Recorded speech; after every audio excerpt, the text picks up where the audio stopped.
Hello students, welcome to my class. आज के class में हम भारत में नारी सक्रियता आंदोलन किस प्रकार चला, women activist movement in India पढ़ने जा रहे हैं। भारतीय और पश्चिमी समाज की स्थिति सामाजिक, सांस्कृतिक, ऐतिहासिक और आर्थिक दृष्टि से एकदम अलग अलग है। इन समाजों में सामाजिक सांस्कृतिक भिन्नताओं के कारण यहाँ के आंदोलनों का स्वरूप भी अलग अलग रहा है। इसीलिए महिला आंदोलन की भारतीय और पश्चिमी प्रकृति भी अलग अलग है।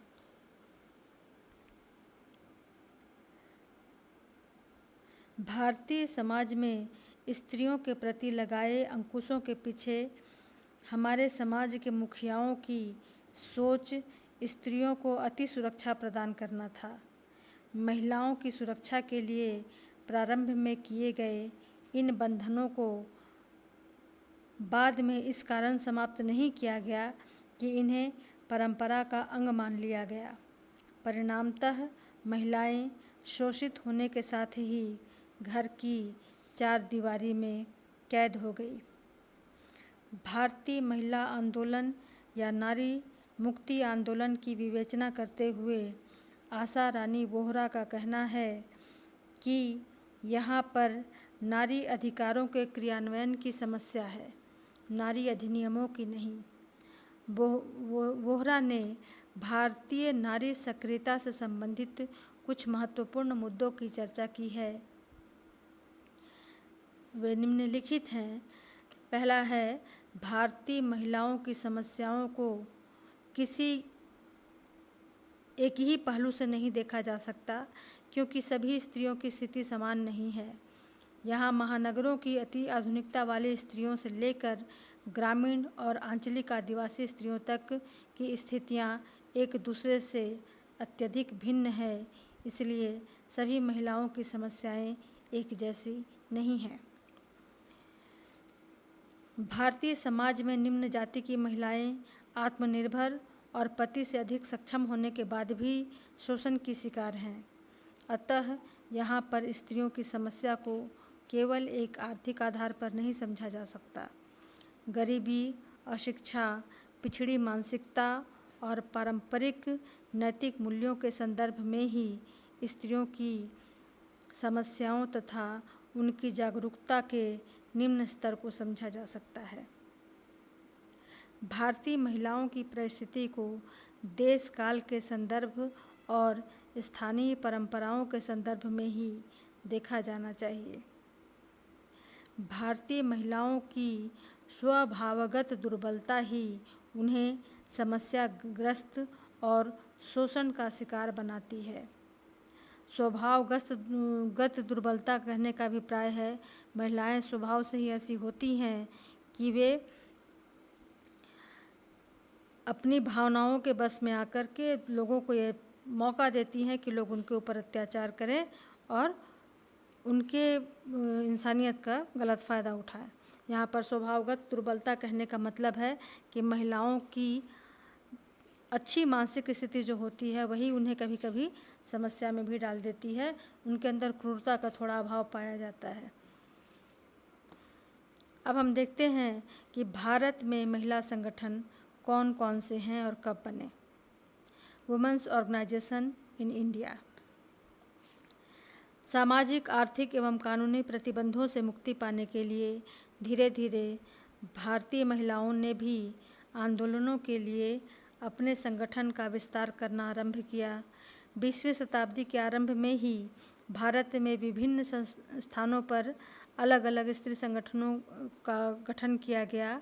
इनमें अखिल भारतीय स्तर पर कार्य करने वाले दो उल्लेखनीय संगठन विमेंस इंडियन एसोसिएशन और नेशनल काउंसिल ऑफ वुमेन अधिक महत्वपूर्ण हैं।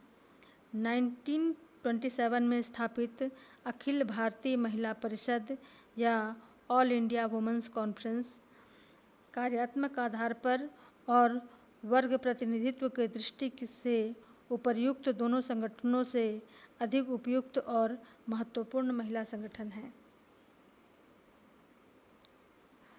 अखिल भारतीय हिंदू महिला परिषद में सरोजिनी नायडू का विशेष रूप से योगदान रहा है।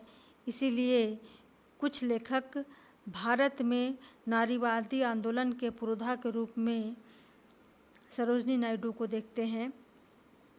अखिल भारतीय हिंदू महिला परिषद का मुख्य उद्देश्य स्त्रियों के लिए मानव अधिकारों की प्राप्ति था। परिषद ने समाज में प्रगतिशील कानून पारित करने के लिए भी मांग रखी। परिषद ने वेश्यावृत्ति, महिलाओं के शोषण तथा देवदासी प्रथा का विरोध भी किया एवं स्त्री मताधिकार की मांग के साथ ही उच्च राजकीय पदों की भी मांग की। अखिल भारतीय हिंदू महिला परिषद के अतिरिक्त भारत में लगभग 100 महिला एवं जन संगठन कार्यरत हैं। इसके अतिरिक्त राजनीतिक दलों के भी स्त्री संगठन जैसे national federation of Indian women's, all India people women's association, महिला दक्षता समिति, जनवादी महिला समिति आदि प्रमुख हैं। महिला संगठनों के अतिरिक्त महिलाओं के उत्थान के लिए भारत सरकार ने राष्ट्रीय महिला आयोग की स्थापना की है। वहीं प्रत्येक राज्य में राज्य महिला आयोग भी कार्यरत है। राष्ट्रीय महिला आयोग त्रिस्तरीय पृथक न्यायिक व्यवस्था कायम करने का प्रयास रहा है। इससे न केवल पीड़ित महिलाओं को त्वरित न्याय मिलता है, वरन इसके लिए जिला स्तर और पंचायत स्तर पर न्यायाधीश की नियुक्ति करके स्थानीय न्याय दिलाने के लिए भी प्रयास किए जा रहे हैं। महिला आयोग महिलाओं के विरुद्ध होने वाले शोषण के लिए शासन पर इस तरह दबाव डालता है जिससे प्रभावित महिला को तुरंत न्याय मिल सके। भारत में स्वतंत्रता के बाद सभी प्रदेशों में विभिन्न महिला संगठनों की स्थापना होने के साथ ही केंद्रीय स्तर पर सरकारी प्रयासों से एक अखिल भारतीय महिला संघ की स्थापना हुई।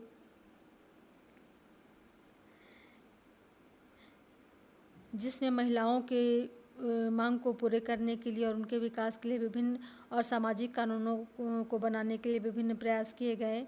राष्ट्रीय स्तर पर एक महिला कल्याण तथा विकास ब्यूरो का भी गठन किया गया है।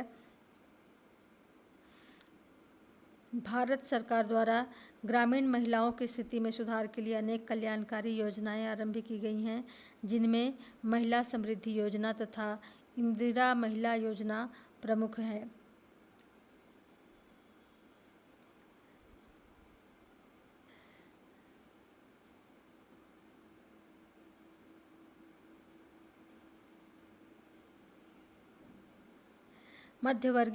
मध्यम वर्गीय परिवारों की स्त्रियों की परिस्थिति का संबंध मूलतः उनकी आर्थिक दशाओं से है। महिलाओं के आंदोलन के कारण ही 1992 में पंचायती राज अधिनियम में संशोधन करके सभी पंचायती राज संस्थाओं में महिलाओं के लिए 1/3 स्थानों का आरक्षण करके उनकी राजनीतिक सहभागिता को बढ़ाने के लिए भी प्रयास किए गए हैं। स्त्रियों की स्थिति में होने वाले यह सभी परिवर्तन भारत में महिला आंदोलनों की सार्थकता को स्पष्ट करते हैं। तो इस प्रकार हम देखते हैं कि महिलाओं के सुधार के लिए, महिलाओं की स्थिति में सुधार के लिए अनेक महिला आंदोलन किए गए और अनेक संगठनों का निर्माण किया गया है, जिसके परिणाम स्वरूप आज महिला हर क्षेत्र में आगे बढ़ रही है और हर क्षेत्र में सक्रिय होकर के अपने कार्य को कर रही है। और आज महिलाओं की स्थिति विश्व स्तर पर बहुत ही अच्छी हो चुकी है। तो इस प्रकार हम देखते हैं